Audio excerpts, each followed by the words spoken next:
morning, Clear Falls. I'm Max McDoolin, and welcome to Night Vision. The girls are gorgeous, the guys looking sharp, and prom is this weekend, but you don't want to mess it up. Hello, I am Professor Party. And I am Dr. Dank. And these are the do's and don'ts of prom. We have taken notes from the Ensuring Student Success, or what we call the Party Bible. We have brought you the do's and don'ts of prom in a list. Leave room for Jesus. Do pick up date on time.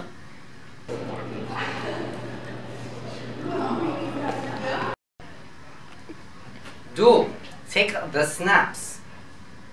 Do send pictures to Night Vision.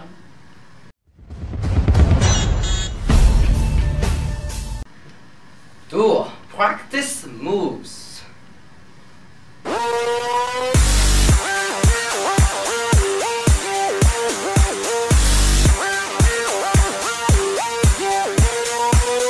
Don't drink the alcohol. Don't dance the dirty. Denied. Don't cry at prom. Don't bring the drugs. Don't be Mr. Steal Your Girl. The do's and don'ts of prom. Okay, so a lot of you are going to be in Galveston for the weekend, and you might find yourself in some precarious situations that you've never been in before. So be sure to stick to the buddy system. But if you get stuck alone and your stranger danger alarm starts going off, well, here's Deputy Salinas and our own Marissa Morrison with some advice. The question is this: what are we supposed to do in essence of when someone's trying to try to abduct you?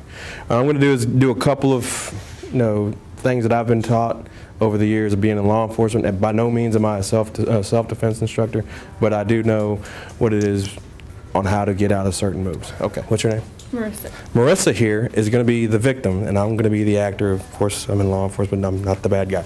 Okay, usually they always say, how are you going to get out of a hole when someone's trying to pull you?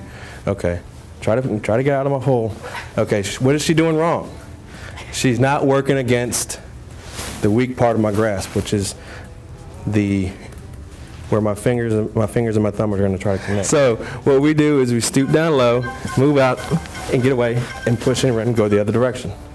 That's the Please be sure that you tell your parents where you're going to be at, because if they have to get a hold of you just in case there's an emergency on their part, they can get a hold of you. You know, we always want to say, hey, I don't want to be around my parents, but there are needs for it. You got to look at it that way. Prom, y'all going to have a prom night. Everyone's going to have a nice time. Everyone's going to be looking nice, taking pictures and everything.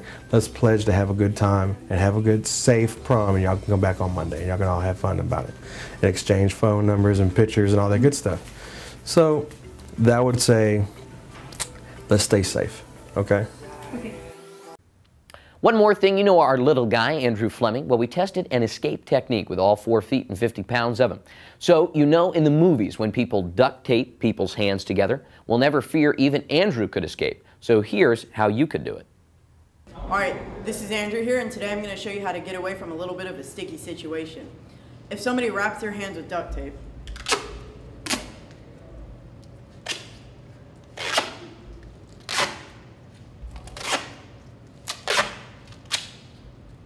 it's surprisingly easy to get away. All you do is you raise your hands above your head, and then you swing down and out with all your force. And I'm a small guy, so if I can do it, you can do it. Seriously, y'all, seriously, seniors, I'm talking to you, my friends, and all of you going to prom this weekend. I absolutely need you to pay attention to this. How's it going, guys? My name is Tyler Perez. I'm a senior at Clear Falls. And this weekend's prom, I know everyone's gonna have fun. I hope it's gonna be a great time. It's a time to remember. But on a more serious note, I just want to hit you with a personal story. When I was in 6th grade, I had a cousin who used to live with me for a year, so he was like a brother to me. 6th grade came along, I remember coming home from school and my parents saying, you know, Tyler, we have to tell you something. You know, I'm like, you know, I'm a little kid, I'm in 6th grade, I'm like, you know, what is there to tell? You know, maybe I got a new bike or something. My cousin had passed away, and it wasn't due to disease, it wasn't due to, you know, natural causes or nothing. It was a drunk driver. He was with his friends and they were making some poor decisions, drinking and driving on the highway going 75. Another drunk driver on the opposite lane crossed over and hit him head on. The pictures of the car were just so horrific. They didn't have any of that. They didn't expose it to the public. My cousin had died on impact. Everybody but the driver died. So now he's got to live with the fact of seeing his friends in that car, you know, I don't know how to say it, I guess, brutally beaten up, I guess you could say, just from the impact. The other driver who hit them head on, is in jail now. He survived. You know, he's got to live with that for the rest of his life, knowing that he took 3 young men's lives. So I guess what I'm saying is, have a good time this weekend, but make the right decisions. Because you might be thinking, it's fine, I can do this, but one wrong split second, one wrong turn, and it's not just you, it's your friends, it's your family, it's those who care about you. So have fun, but be careful.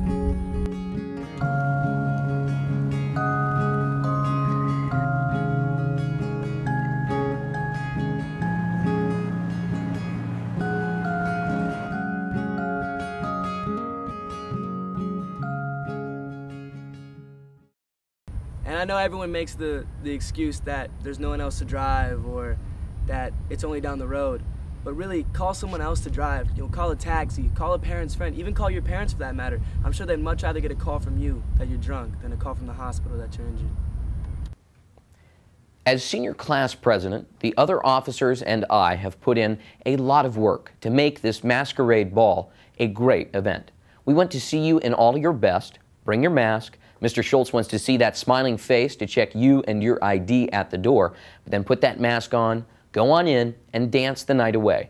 Let's make this a night to remember for all the right reasons. We'll be back after this short commercial break.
We all have hobbies like baseball, tennis, running, basketball, collecting items, but not many of us have a hobby that involves flying alone at thousands of feet in the air.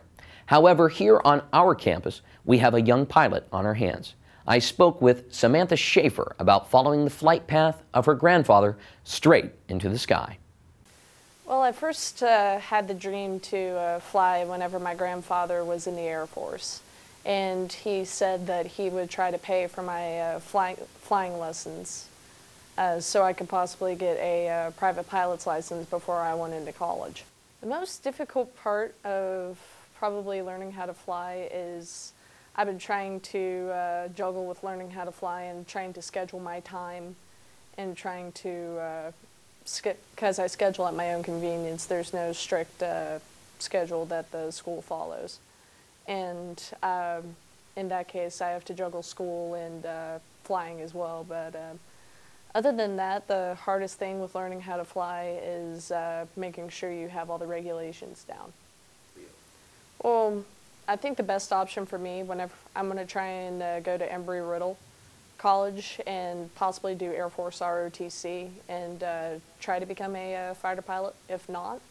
What I'd love to do is I'd love to fly for a commercial airline. Flying in general, it's sort of a freedom to me, and just once you become even just a student pilot, once you're sort of inducted into the flying community, no pilot, no matter what age, you connect with. And I say that it's because I've connected with a bunch of old veterans and a few student pilots my age, and it's just one big family if you find a nice airport.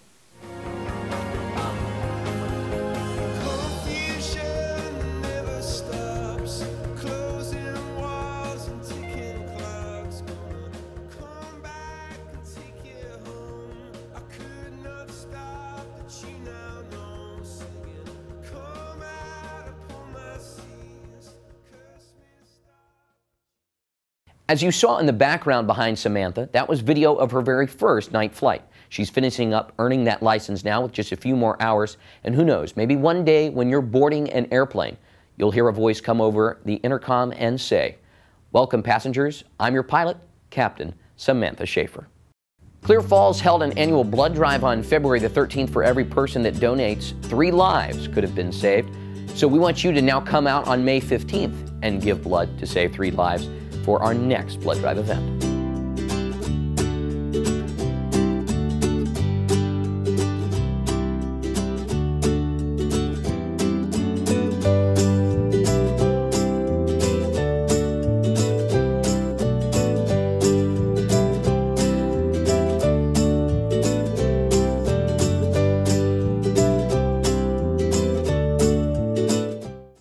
The soccer regular season has wrapped up for both girls and boys. The girls program was able to snag yet another playoff spot again this year, and boys soccer snatched up a district title. Recently, they were also named the Allegiance Bank Team of the Week and had a featured spot on Channel 57. They will be taking on Fort Bend Austin to start the playoffs on Friday at Mercer Stadium at 7 p.m. All the way so far, so we're pretty excited. The physics classes have an assignment every year where the students build a boat out of cardboard and tape and then race their boats in the pool. Here are some highlights from their voyages, and that's what we'll leave you with for today. And as always, it's a great day to be a knight. 1, 2, 3. Splish splash, I was taking a bath. Long about a Saturday night. Yeah, rub-a-dub, just relaxing in the tub, thinking everything was alright. Well, I stepped out the tub, I put my feet on the floor. I wrapped the towel around me and I opened the door. And then a splish splash, I jumped back in the bath. Well, how was I to know there was a party going on?